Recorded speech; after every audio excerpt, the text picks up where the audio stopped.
I'm gonna put this over this. And these are gonna roast. The reason I'm roasting my vegetables does two things. It gives them some nice flavor. It breaks down the sugars in the food and causes like caramel. Like it makes the sugars cook and taste sweeter, right? So it improves the flavor of your food. All right. And the other thing that I forgot to do besides put the onions on here, we're going to sprinkle the onions all around. And then we got to put a little olive oil on it. So I've got this wonderful EVOO, extra virgin olive oil. And I'm going to put this is going to be about a tablespoon, 2 tablespoons actually, on there. I'm going to measure in my hand. We don't want too much salt, but we want some salt. So I'm putting about a half a teaspoon of salt and sprinkling it all over.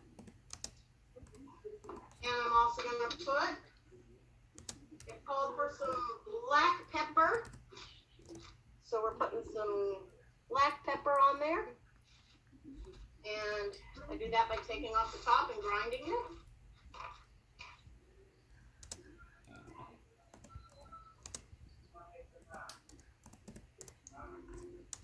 So if you don't have time to make, I have a garden where I have too many tomatoes coming in right now, and I can't keep up with it. But if you don't have the time, you can always buy a box of tomato soup. There's some really great ones at Trader Joe's and other grocery stores, or you could buy your good old-fashioned can of Campbell's tomato soup, and it makes that easier on yourself. Oh, I know what else I forgot. Oregano. Got some oregano here. Right, here we go. Oregano. Kim, you're gonna roast all these vegetables? I am gonna roast these vegetables to soften them up. And then we're gonna put them, when they're softened up, we're gonna blend them, and then we're gonna put them in a pot. Why would you, let's see, what, you like the roasted flavor better than if it was sauteed, I guess? Yes, I like the roasted flavor. It helps bring out the sweetness in the vegetables, the natural sweetness in all this fruit. This is some time.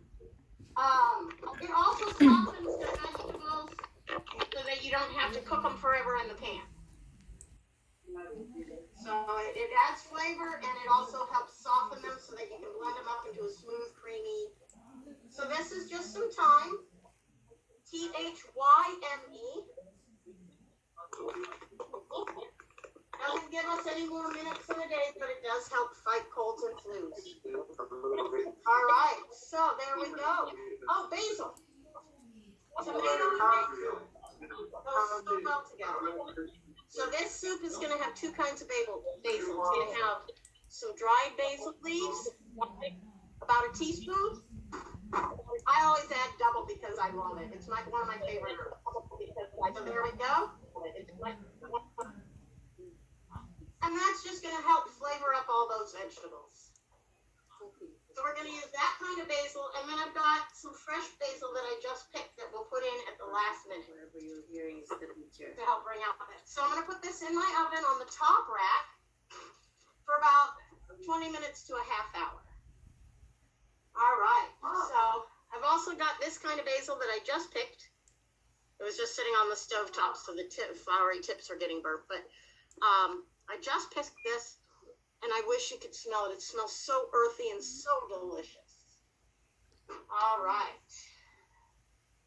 So, let me wipe this off. And while you're doing that, someone has called in to the class, and this is Gary, and I'm taking attendance for the class. So I see it's a phone number, 415-341-3584. Could you say who you are so I can take attendance, please? That's Karen. I'm here twice. I'm hoping my brother will join by phone and conference call. Okay, thanks, Gary. Very welcome. Awesome. Thanks, Karen. So the other things that we're gonna need.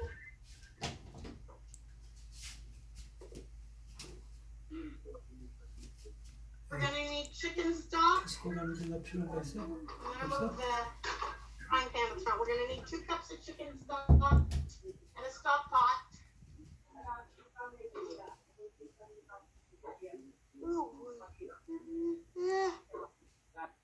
Let me double check the recipe real quick because I've only made this once before Oh. from scratch. Usually I use the boxed stuff. I cheat. Do you ever? I think you can buy tomato soup that has roasted red peppers in it too. Yes, and those are delicious. That's exactly what this recipe is like. It's like that roasted red pepper one. Yeah. Also dried pepper. Yeah, I got that. Da, da, da, da, da. Okay, I got everything.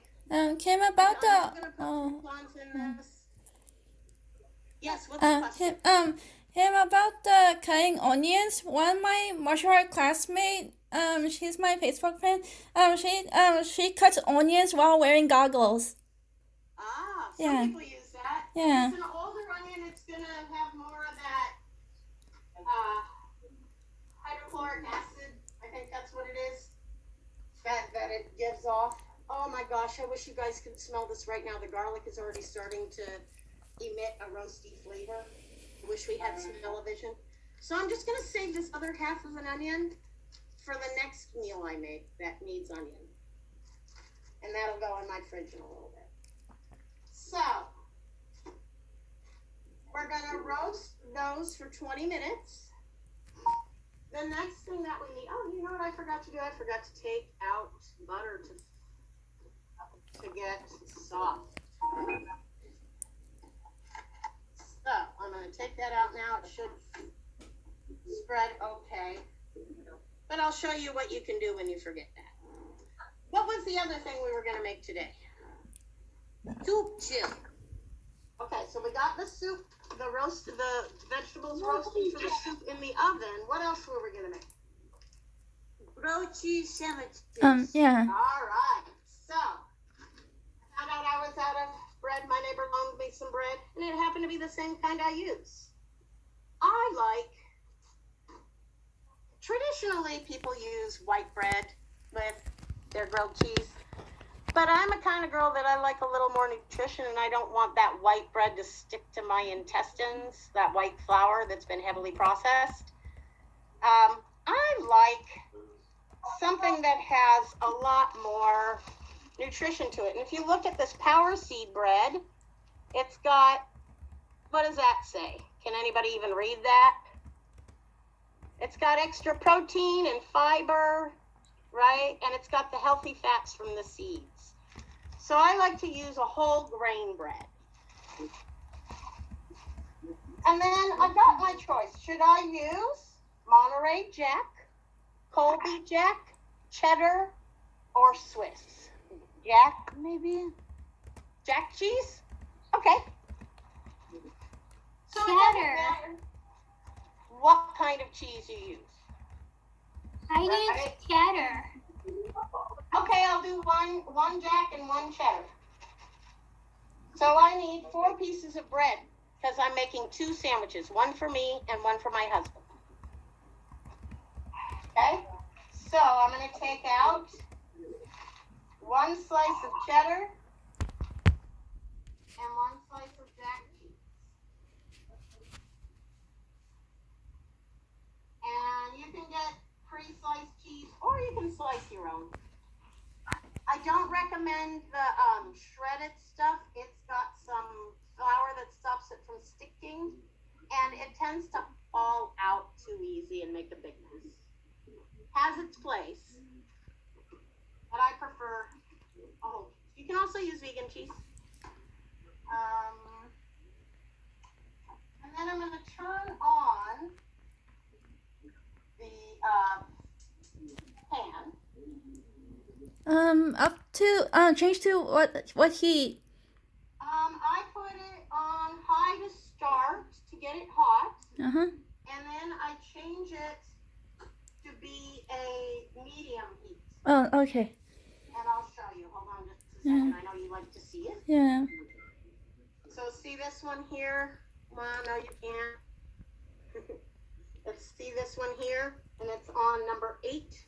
So it's medium high. Okay. Move my hand so you can see.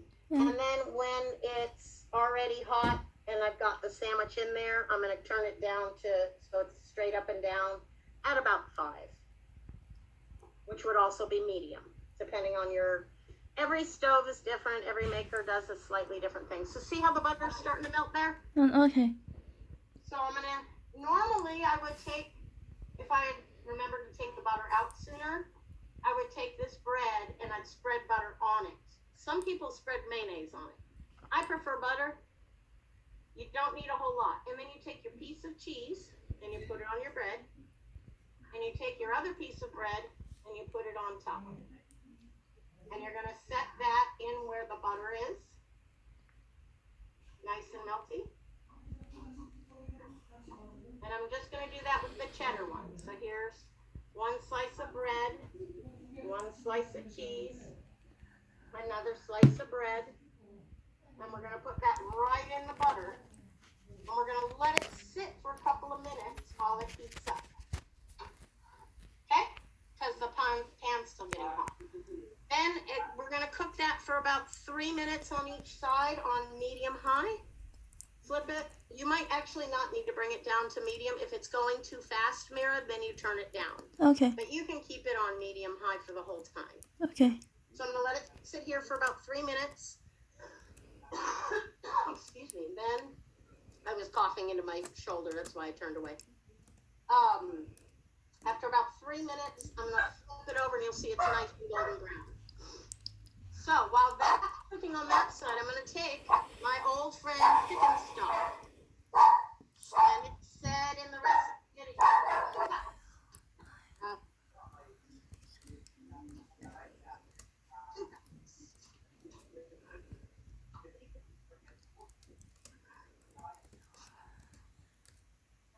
so I'm going to measure 1. Can you guys see? Not really. The second cup I'll show you. There we go. Let's see if I can do this. 1 cup.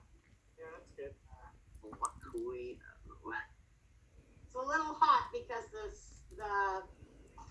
there's hot air coming out from the oven when I put my hand back here. So anyway, called for 2 cups of chicken stock. This might be way too big of a pan. And then, Okay. yeah, nope, those are roasting nicely. I was just checking to make sure that the stuff in the oven was not burning, and it is not. It is beginning to roast nice and lovely. And then I'm just gonna, nope, not ready yet. Was just checking to make sure that those are cooking. So I'm gonna let it go. We got plenty of time. Also, I added an extra tomato, so I'm going to add 1 more cup than the recipe calls for of the chicken broth, since I have extra tomato. Hey Kim, what is that traditional stock that people make? Is it stock or for soups? A lot of times it's like a leek and a carrot. The mirepoix. You're talking about mirepoix. Who? Mirepoix. Oh, mirepoix. Not Mirayun, but mirepoix. So a mirepoix is carrots, onions, and celery. And it's a base that we use for a lot of soups and a lot of stocks in this country. And in France, actually. That's the basic French base for a vegetable soup or any kind of stock. Got it. Celery, carrot, onion, and often chicken. But it's those 3 vegetables that give us lots of flavor. Chris, do you know about that? Have you heard of that, Chris? Yeah. Yeah? The broth or the stock with onions, carrots, and celery. You know that one? For soup? I'll write it in the thingy. Thank you.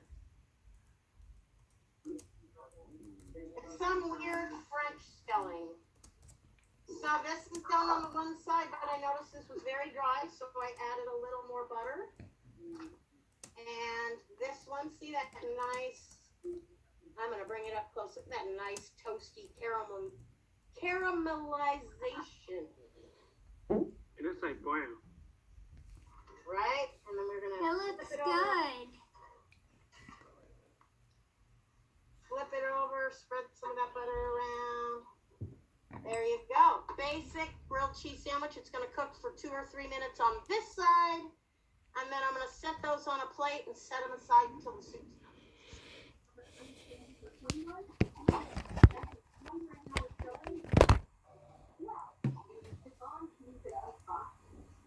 I'm grabbing.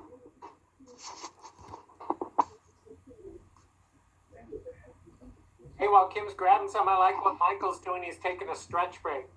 What is Oh, I love it. Yeah, definitely take some stretch breaks, guys. They're way important for your body. So I've got bowls and plates for the sandwiches.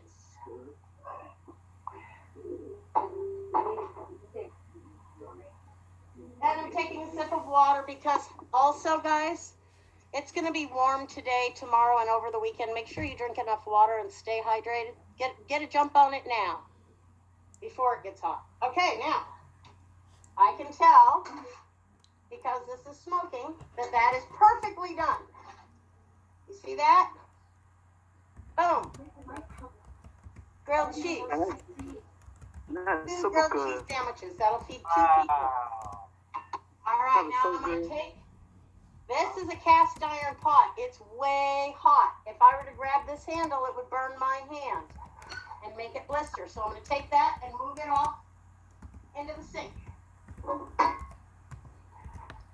Be careful, though. Exactly, that's why I wore the hand protector gloves, right? So, I've got my chicken soup stock here. I'm gonna move the butter so I don't melt it. And I'm gonna look at my vegetables. They're almost done and they smell so good. I wish I could show you, like, waft the smell to you. I'm gonna re-angle this. Hi. So, any questions so far? How you make tomato? How do I make what? How you make a tomato? Oh, tomato. How do I make a tomato? Well, inside a tomato, there are some little teeny tiny seeds. And I plant that seed in some dirt, and I add some water to that dirt, and I let it dry out a little bit, and I add some more water, and the plant grows. And after about 3 weeks, I can put the 2-inch plant or 3-inch plant with 4 leaves into my garden. And then it goes, and it grows all over the place, and it flowers. And then the bees come and spread that pollen between the flowers. And that makes it fruit so that it can grow more seeds to grow more plants for the future. And the thing that holds those seeds is a tomato. Right? So if I were to take this and cut it in half, I can do that with a small one. And tomatoes come in different sizes. So here's a smaller variety of tomato. It's called a cherry tomato, right? I can see my computer's a little laggy. So if I were to cut that cherry tomato in half, boom, ba-da-dum, boom, boom. See, inside, there are some little seeds. And I've done this already with the first ones that came off the plant, but I take the seeds out, and I put them on a paper towel, and I rub them to get the gooey. There's kind of like a gooey gelatin around the outside of the seed. So I put that on a paper towel and I rub that stuff off, and then I put that in a little envelope. And I make seed packets so that next spring, next February, I'll plant these seeds so that in April I can put more plants out in my garden. I'll wash my hands. You have beef? While we're waiting, Kim, do you see bees in your yard? I do not have bees right now. I checked into it. It was gonna be about $300 to set up a bee skep, which is like a beehive. So, no, but other people in my neighborhood do. And we do get bees that come from nature. We have carpenter bees. So the bees come into my yard anyway. Okay. And other kinds of bugs too. Butterflies, beetles. I have an organic garden. It's a great place to come with the bug catcher and look for different kinds of bugs. I've seen praying mantises out there. I've seen ladybugs. I've seen earwigs. I've seen Jerusalem crickets, which eke me out, and I feed them to the chickens every time I find them because I think they're crazy and gross. Yes, Heather. So, for one, did you use fresh tomatoes or did you use the canned kind? I use the fresh ones. If it's winter time and you don't have fresh ones, you can use canned diced tomatoes in their place. Okay. you And can my also second use- question is, what other vegetables could you make seed packets from? Any kind if it's ripe enough. I've had the most success with squash. Cucumber, you have to wait till the cucumbers turn yellow and are overripe. Lisa has her hand up too. So after I answer this, Lisa. Do you, oh, sorry. It's okay. What's your question? Do you have a lemon tree? Do I have a lettuce plant? I just planted some lettuce actually. Lemon tree. What was that? She said lemon tree. Do I have a lemon tree? Yeah. Yes, I do have a lemon tree. It's got green lemons on it right now. And come January, both my lemon tree and my giant orange tree will be in full bloom. So if anybody wants to come and get some oranges or lemons, let me know. We can make an arrangement and socially distance. But I do live in Vallejo, so it's a bit of a drive from San Francisco. Let me move my cup. Kim, have you So seen what the I was doing hornets? while we were talking here is catch up with me video. Come on, there we go. All right. So what I was doing while we were talking